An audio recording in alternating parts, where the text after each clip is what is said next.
That's just idiotic, but it's not surprising that an idiot like you would say something. Why do you think it's not sustainable? It's irrelevant. You made a claim that was stupid and a non sequitur. Then you said it was not a non sequitur.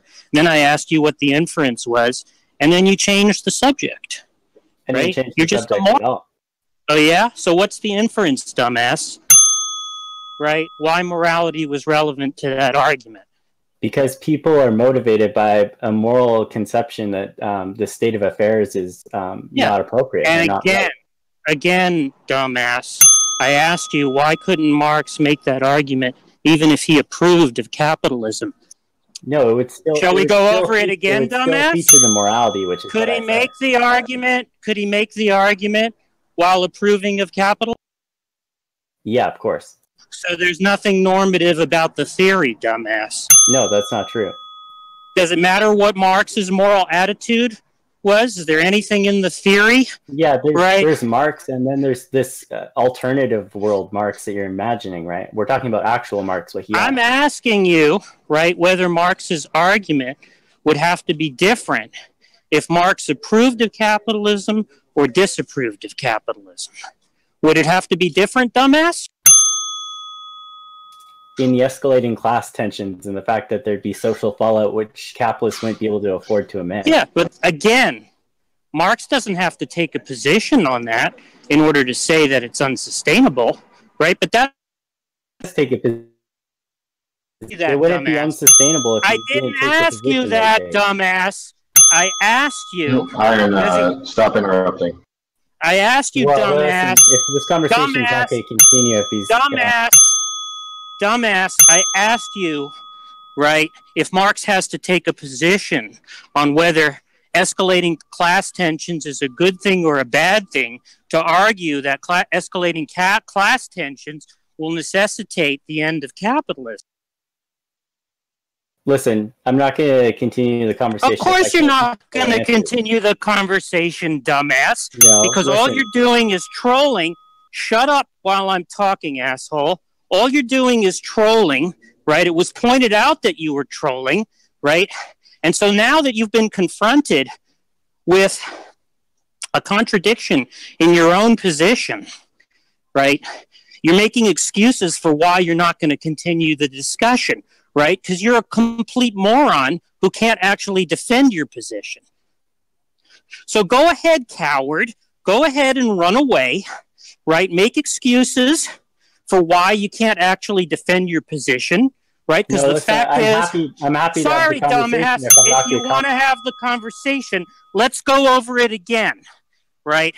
How is it that Marx has to take a position on whether escalating class tensions, which his theory predicts, are a good thing or a bad thing in order to deduce, right, that capitalism can't be sustained in the long term? That's the question you have to answer, dumbass. So what's the answer?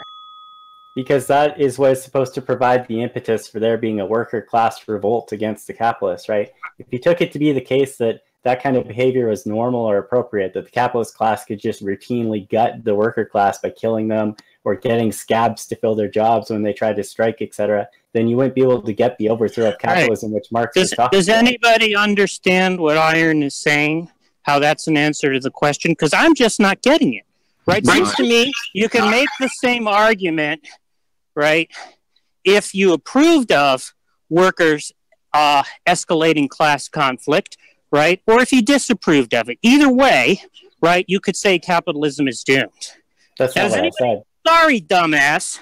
The question that was asked you, how it is that Marx has to take a stand on whether escalating class tensions is a good thing or a bad thing for his theory to predict that capitalism can't be sustained in the long term, dumbass, right?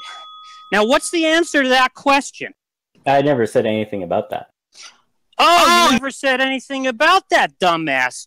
You said Marx smuggles in moral values in order to make that argument, and then when confronted, you could... Okay, great. So then you've got to explain to us how it is the case that Marx, in order to make those predictions, has to have a moral attitude, right, of approval of or disapproval of escalating class tensions in order to predict that capitalism is doomed. The class tension is contingent on people feeling as though there's something wrong, right? Like somebody's being taken advantage of. What difference does that make, idiot? That's not the question, as you know perfectly well, dumbass. The question is not sorry, idiot. The question is not whether the workers are going to have a moral attitude or not, right? The question was whether the theory, right, has to actually take a stand on whether that's a good or a bad thing in order to predict that it's going to happen, dumbass. That was never my claim. That's nonsense. Sorry, dumbass. I'm not defending your straw man. Now, if that was never your claim, dumbass, right? Why did it take you so long, right, to deny it? I pointed this out clearly at the beginning of the conversation. Does anybody recall? Does anybody recall this imbecile pointing that out at the beginning of this conversation? No. Even though the question was repeated about 5 times.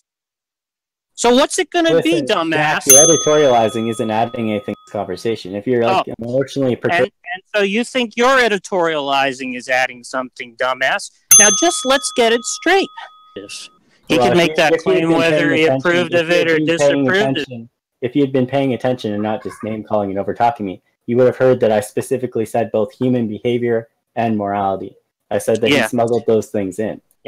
Yeah, that's not answering the question. That's just repeating the claim. We asked you, how is that simply imputing to workers that they will feel taken advantage of, rather than thinking that they are being taken advantage of, dumbass?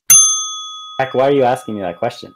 Sorry, does anybody know Iron's answer to that question? He's going to say that there's some moral stuff smuggled in by saying that. You know, how is there? I'm just not getting. You're asking me about a claim that I didn't make. I don't understand why. Wait. Does anybody understand what... Can somebody explain to me what Iron's position is?